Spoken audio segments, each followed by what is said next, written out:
Hello there, welcome back to my channel. The past several weeks have just been an absolute whirlwind. You've been getting vlogs left and right, and I've been getting questions left and right. So I figured if you've got the Q's, I can provide the A's. We're gonna do a little Q&A all about my transition back to the classroom. All right, so these questions are coming from Instagram. I posted a question box on my stories. If you're not following me on there, it's just at Pocketful Primary, which is linked in the description box.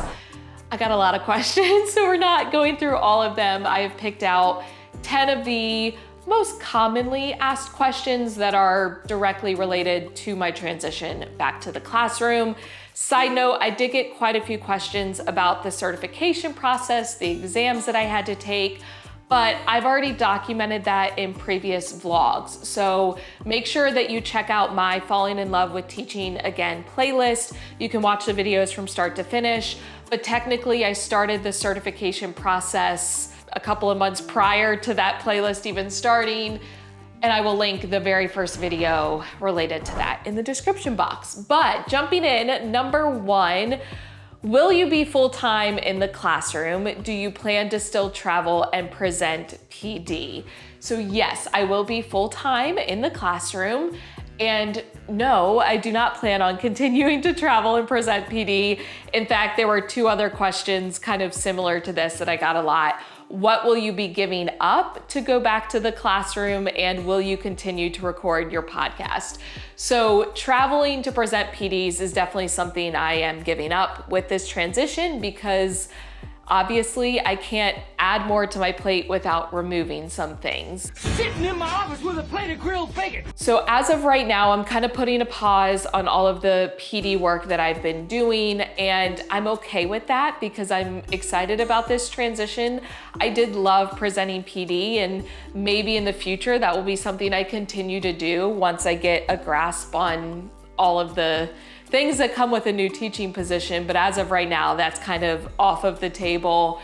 Other things that I'm giving up, I'm kind of playing it by ear. If we're being completely honest, I'm figuring it out as I go, and ultimately I know that my job as a classroom teacher, my students, my coworkers, all of that is taking first priority, and the business will be second fiddle to that. So as a result, when things get super hectic, I'm just gonna be prioritizing my job as a teacher, and whatever doesn't get done on the business side doesn't get done. It's not the end of the world.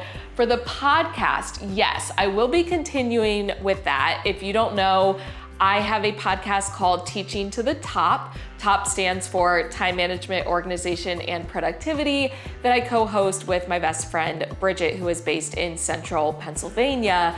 We post weekly podcast episodes. You can listen to us wherever you listen to your favorite podcasts, so Apple Podcasts, Spotify, also our website, teachingonthedouble.com. You can listen to the podcast directly on there. Thankfully, we have now been recording the podcast for over 4 years now, and we have a really good system in place. Bridget and I essentially meet twice a month. We meet every other Sunday. The first Sunday we will outline episodes for the next month, and then the second Sunday we will record them. And because we've been doing that so long, it's something that I can definitely still sustain while teaching full-time. So yes, the podcast episodes will continue, and I think it will be really nice to document this process through the podcast as well as through YouTube. Question 2, what are you doing this year to prevent burnout and have a work-life balance? Honestly, that's what I'm gonna be figuring out along the way and documenting here on YouTube, because I have never done this before. I have simultaneously been teaching full-time and running my business literally since I started teaching, but I have never left the classroom and then re-entered it after doing my business full-time. So as a result, you don't know what you don't know, and you figure it out along the way. But I'm gonna kind of pivot because there were some other questions related to this. How are you planning for the lifestyle change outside of school, meals, lifting? And then will you still power lift competitively? Can you share healthy teacher lunches or snacks once you return to the classroom? So for me, the term work-life balance, because it means something different to everyone, right? First of all, I think balance doesn't mean everything being equal. It means being able to shift priorities if and when needed, depending on what needs to be a focus at that time, if that makes sense. And right now, a lot of my priorities surround going back to the classroom because that is what needs to occupy the most of my time because it's something new. And with new things, there is a learning curve. That being said, fitness will remain a top priority to me, and it has been since I started teaching, because if you don't know, I used to be a marathon runner. I was running marathons when I first started teaching, and then I pivoted to powerlifting, and I've now been competing in powerlifting for about 3 years now, and I do compete at the national level. So right now, I am actually in prep for the national meet, which is in September, and I do plan on still competing in that. It's a big passion of mine. It's something that I think makes me a better person and subsequently a better teacher, because when I prioritize my health and my hobbies and I have that sense of accomplishment from setting goals within powerlifting and working hard toward them, it makes me happy. And a happy teacher is a better teacher, at least in my experience. So yes, I do plan to still prioritize my lifting. It is going to have to look slightly different, and I've already talked to my coach about this. He knows that I'm transitioning back to the classroom, and actually his wife is a teacher, so he gets it, he knows. And we might have to cut down my training from 5 days a week to 4 days a week. We're kind of, again, playing it by ear, seeing how it goes, making adjustments as needed rather than making adjustments because we think that they're needed. But I am gonna be getting a gym membership to a gym closer to where I live and closer to where my school is, because right now, my gym from my house tends to be about a 30-minute commute each way, but because my school is then further from my house, I would be looking at close to about an hour commute to the gym each way from my school, and that's not necessarily gonna be feasible. I want you to bring that same buffalo wing passion to this gym. So my coach and I are also working on kind of shifting the workouts that I do onto different days to best fit my schedule. So having a rest day on Monday and Friday, because as a teacher, I feel like those are the hardest days. And then most likely the only day I will be making the long commute to my powerlifting gym will be on Tuesdays for my SBD day, which is squat, bench, deadlift. And then I will most likely be able to lift at a closer gym on Wednesdays and Thursdays. And then I will commute to my powerlifting gym on the weekends, as I have been doing. But again, a lot of it's up in the air. The other side of this is the nutrition piece. Nutrition is very important to me, but it's also important for me as I work toward my goals with competitive powerlifting. So I do plan on sharing more of how I'm maintaining that while teaching, but I can't really speak to that yet because I haven't quite made that transition. So it's something I will be documenting, but I would love to share, like, here's what I'm doing for a quick and easy and healthy breakfast. Here's what I'm doing for lunches. That will all be forthcoming, but we're gonna figure it out together along the way. Number 3, how did you know you were ready to go back to the classroom? And then similarly, someone asked, what moment or experience started you thinking about the classroom again? I don't think there was a singular moment. It's more so a culmination of feelings that were growing over time and becoming more and more pervasive in my thoughts. I started to have dreams about going back to the classroom, and I think that that was a big sign to me that I knew my heart was taking me there.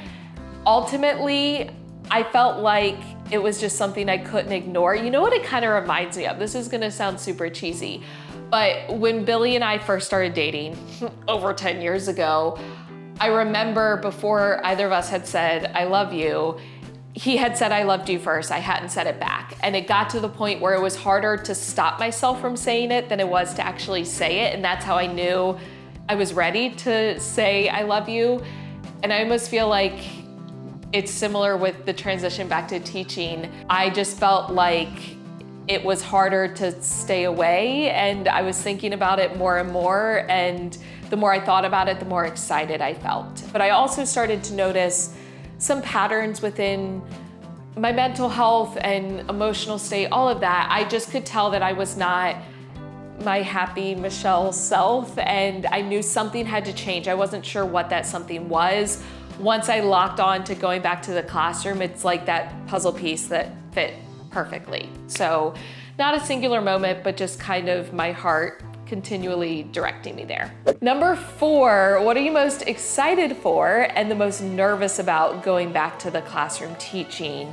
And then what do you see as the biggest challenge returning to the classroom? So what I'm most excited for is having that community in several different capacities. Having the community within my classroom, so me and my students, and having our family together as a group and our class family.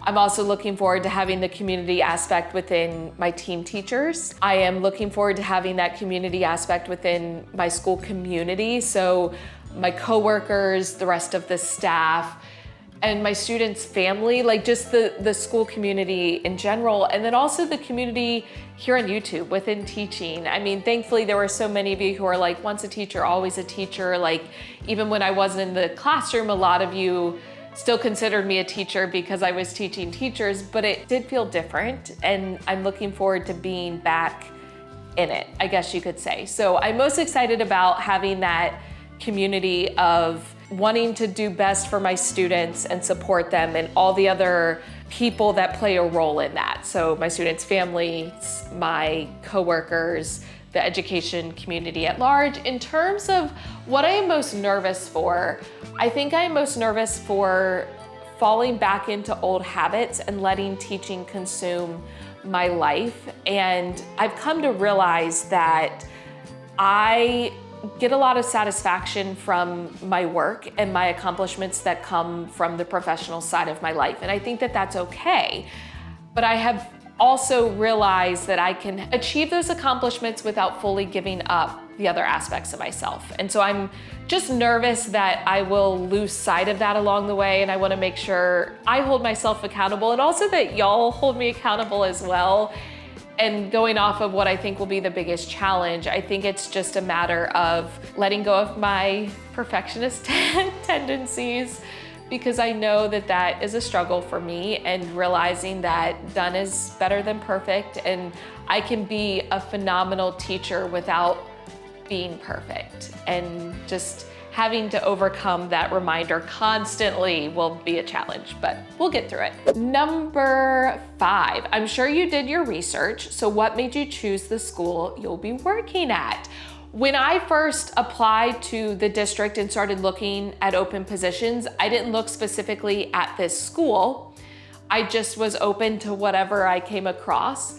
However, when I saw the school listed, I was like, yes, I am applying, because I had already volunteered there like a couple of times throughout the past school year. I had gotten connected with a teacher who teaches there, who is now one of my team teachers, which I'm really excited about.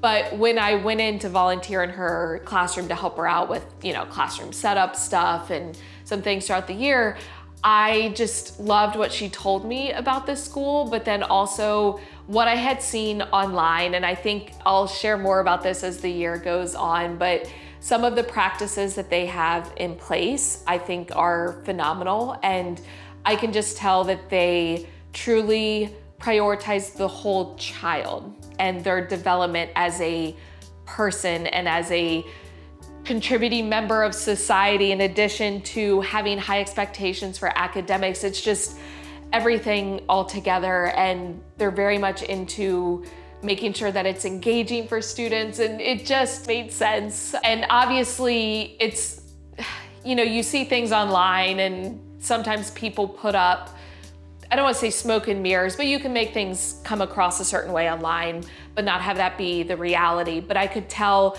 going in for my interview, talking to the administration, talking to some of the other teachers there, that it's like, oh, no. They walk the talk, and they truly uphold these principles and these priorities within their practices. And I'm really excited. So I feel very lucky again to be working there and to be hired. Okay, number 6, how is the pay/benefits compared to Maryland? Are they crediting your years of service? So as far as I know, my years of service should be credited. I actually go on Monday. So currently it is 4th of July. Happy 4th of July, even though you're seeing this after the fact. So I am going on Monday to HR to finalize the rest of the paperwork. I've done stuff online. Part of that was submitting my transcript from my master's degree to get the stipend for that, as well as passing along paperwork to be completed by my previous districts so that they can get proof of my years of experience. However, there was a little bit of holdup with my first district. They weren't filling out the paperwork. So hopefully that has all been resolved, but my years of service should be credited, which is great. Now, in terms of the pay scale, it is a significant pay cut from what I was getting in Maryland. So roughly like $10,000 less. I think the benefits are pretty similar, and honestly, the benefits are better than what I've been personally paying for out of pocket, because my insurance plan from the marketplace has been less than stellar. So that will be an improvement for me, but the pay is definitely less, although cost of living here is less as well. And I'm incredibly fortunate to not have to worry about the pay as much because I do have the business that, you know, I've been building and putting the work into for the past however many years, 8, 9, 10 years, I think at this point, that I can kind of rely on for the amount of pay that is different than what I was making in Maryland, if that makes sense. Number 7, how do you feel about learning new curriculum? I'm actually really excited. This was something I mentioned to my team teachers because we are getting a new math curriculum this year, and then there are new TEACHs for science. I actually love that I'm coming into this team and we get to build it together. I think that that's really exciting, and we get to learn the process all at the same time. And I feel like the more you're exposed to different curriculums, it can make you appreciate different things, but also it just gives you new strategies and new approaches that maybe you hadn't thought of before. So even though it can be daunting and it is a lot of work, I'm also excited about it. I've realized as a person, I love problem solving. It's something I get a lot of joy and satisfaction from. Whenever I encounter a problem, I love to troubleshoot and find a solution for it. So to me, this is just another one of those opportunities that actually makes me excited. And you know what, that kind of goes with this next question. Number 8, what has been the thing you have enjoyed the most in the process you are in? I think it has been the problem solving aspect of this is all new and I am just figuring out as I go. I'm figuring it out along the way. And with that, there have been a lot of problems that have come up or things that I haven't known that I've had to just figure out. And I think when you have a problem and you find a solution, it is such a gratifying and satisfying feeling. And I have enjoyed that. I've enjoyed figuring out how to get certified here, how to pass the exams, what trainings I need to do, and how I'm ultimately gonna adapt my schedule and my routines to fit this new lifestyle. Even though there have been moments where the stress starts to creep up, I push down the tears.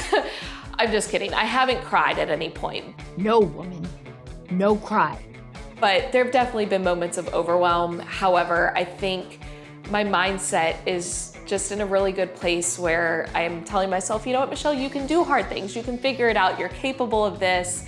And if anyone can do it, you can do it. And I'm just riding that wave as long as I can for now. And I really like this next question. This was sweet. How are you doing emotionally and mentally? Love that you follow your heart. I'm really happy. I'm probably the happiest I've been in a long time. I mean, I was gonna say since I left the classroom, I needed a break. I needed separation. It's almost like the longer you're away from something, your heart grows fonder. I think I needed that time away. But looking back, You know, the last 2 years of teaching were in the midst of COVID, so that was a crazy time. And every year has brought on different challenges and situations because it was me starting my teaching journey, and then I had a rough year of teaching, and then Billy and I were moving to another part of Maryland, and I was adjusting to a new district and grade level, and then switching subject areas. Like every year there was something different. And that has never really changed. And so now with this transition, rather than feeling overly daunting, I am just excited and happy, and I am bringing it on in stride, I guess, hopefully, I don't know. So mentally and emotionally, I am in a much better place. I feel much more me and like I'm doing the right thing, and it feels good. So thank you for asking, that was very sweet. And then number 10, probably the top question I was asked, will you be doing classroom vlogs at your new school? And I don't have a definitive 100% answer. I hope so. I still need some clarification of what exactly is allowed. Like I have a basic understanding of the social media policy, but sometimes things are always outlined in black and white, or rather, my situation is very unique, so I do need to get clarification. But my hope is to be able to vlog it.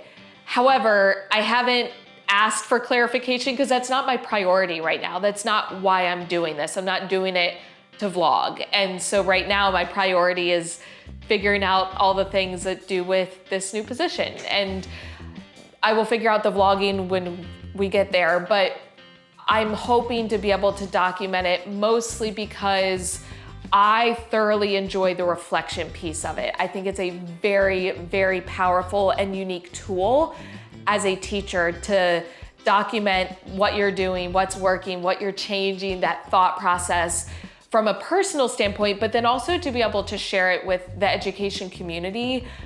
Not that it's revolutionary and not that I'm really doing a whole lot, but I do think there is power in teachers and educators sharing their ideas, their perspectives, so that others can get ideas and get inspiration. And whether it's just motivation and inspiration, or whether it's actual strategies you're taking back to your classroom, or how you're establishing a better work-life balance, I think there is value in learning from others, whether that's learning from their mistakes, goodness knows I'm gonna make plenty, or learning from what they're doing that's working. I just think that being able to document it and then share it benefits me. It benefits my classroom because of that reflection piece. It benefits even the class community, I think, because I get asked a lot about like, oh, well, what if your students and their families see your channel and, you know, previously they all knew about it. I think that it is a powerful tool for them as well, for them to see my passion for what I do, for the job, to see the work and the effort that I put into what I do, and for them to understand my thought process and to get a behind the scenes look of what we're doing in the classroom. I think could also be really cool. Obviously, the vlogging would not be while I am teaching. I'm not documenting my lessons. It's more so the before and the after, and just sharing my thought process. And again, I don't want it to be solely focused on me as a teacher, but rather me as a person, and how teaching is one aspect of that, and how I can utilize the other parts of who I am as a person in and out of the classroom, and how that ties in. So we'll see, but hopefully yes, but I don't have a concrete answer. Stay tuned. Again, these vlogs are just kind of dropping as I have them ready, and we're documenting things as we go. I mentioned Monday I'm heading to HR, so we're gonna chat about that, and also some new developments within the 4th grade team. Stay tuned. If you did enjoy this, you got the A's to some of your Q's, give the video a thumbs up, hit the subscribe button and notification bell so you don't miss any of the videos. It's free to subscribe. It's just a way to support me and my channel, and have YouTube make sure that they get the content out to you when the vlogs are ready. But thank you so much. I don't say it enough, but truly your support along the way has just made it that much more gratifying, and I appreciate you. So as always, thank you so much. I love you. Don't forget to put your positive pants on, and I will catch you in the next one.